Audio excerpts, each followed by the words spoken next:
وإذا حاب تكمل الحلقة موجود الرابط بالوصف من أول حلقة للتكملة، ولا تنسى طقنا بلايك واشتراك.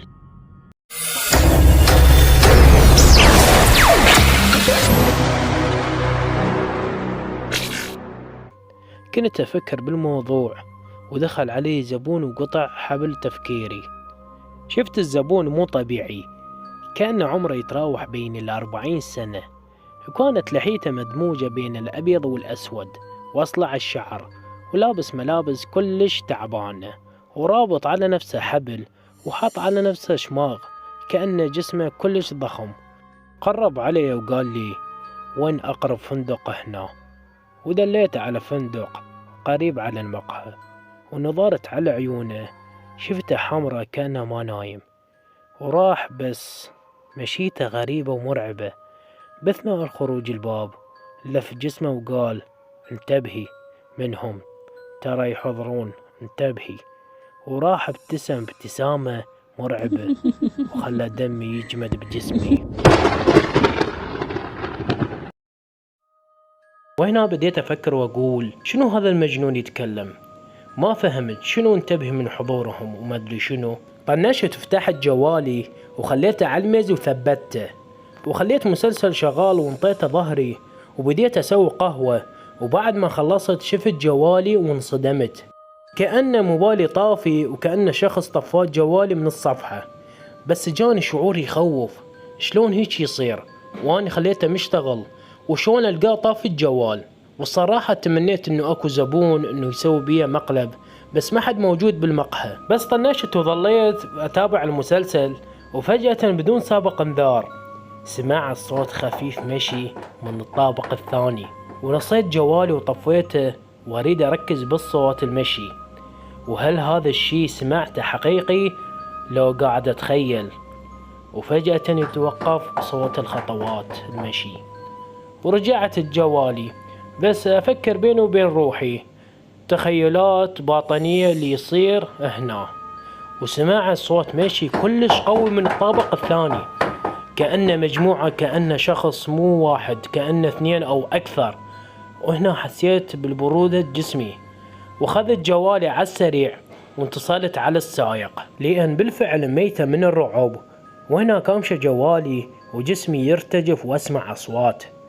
وهنا دقيت على السائق واحكي وياه بصوت ناصي، هسه تجي تاخذني وعوف شغلك وتعال. بس حسيت السائق خايف من نبرة صوتي ومستغرب على تصرفاتي واحكي وياه بصوت ناصي.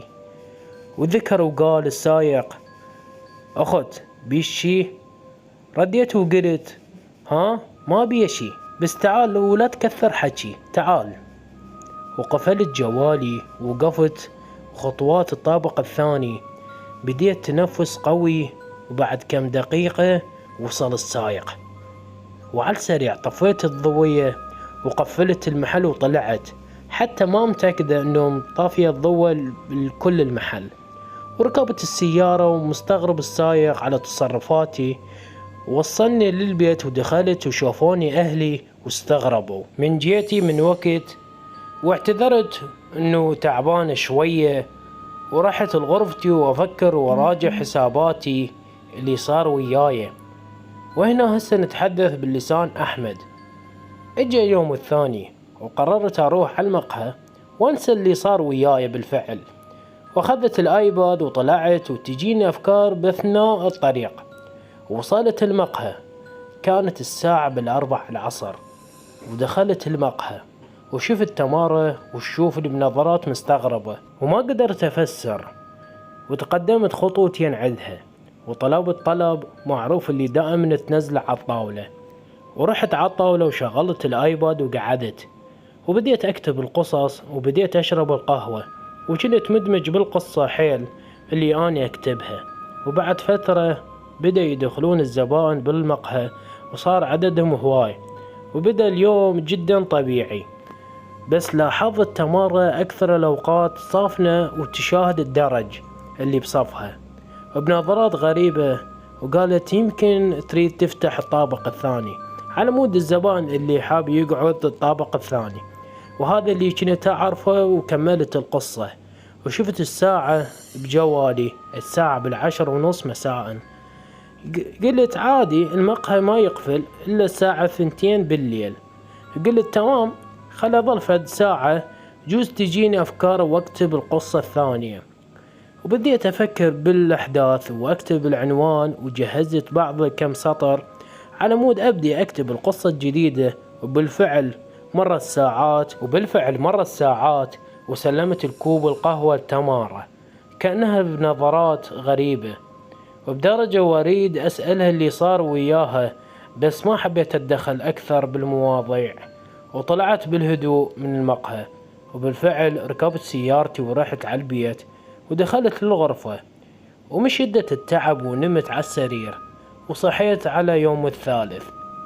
وقعدت من نومي كأن الساعة 7 صباحا، واشاهد موبايلي واشوف الطقس، يقولون راح يجي امطار منطقة اللي انا التقي بيها، وامطار تكون قوية بالفعل. احب الاجواء باثناء المطر. المهم رحت صليت الظهر وتغديت، وبعدها قلت خلي انام شوية واقعد العصر واتوجه المقهى. وقعدت من النوم، غسلت وصليت ورحت المقهى. وصلت ولقيت الناس هواي، وزعلت لأن أنا أحب الهدوء، بس بنفس الوقت فرحت لأن أكو زبائن يم تمارة. دخلت وقعدت يم الطاولة ومتونس على الأجواء. ورحت على تمارة وقلت لها ليش ما تفتحين الطابق الثاني، لأن أكيد أكو ناس تحب الأجواء في الطابق الثاني. وهنا تمارة انطت نظرات مرعبة وقالت لا لا لا، ما يحتاج، أكيد هنا مرتاحين، وأصلا الطابق المتروك وأكيد وسخ ويحتاج تنظيف. وهزيت راسي قلت لها اللي يعجبك يا أخت. وخذت القلاص القهوة، وكان مكان من المفضل شوية معتزل من المكان الحلو. وقعدت على الطاولة وفتحت الآيباد وشاهد الأجواء وأشوف الأمطار والأجواء الباردة. وهنا بديت أكتب القصة واندمجت بيها ونسيت حتى العالم ورحت بغير عالم. وهنا نروح نتكلم بلسان تمارة. كنت أشوف الأجواء حلوة، قمت أخذت كم صورة وبعض اللقطات من الصور، وقلت خل أنزلها بسنابي. وهنا كانت الصدمة اللي جمد الدم بجسمي. شفت بالصورة صورة شخص غريب اللي دخل علي بالمقهى قبل فترة، اللي سأل على الفندق، وشكله كان مرعب. وشفته بصف الباب ولازق وجهه على الشباك وبابتسامة عريضة.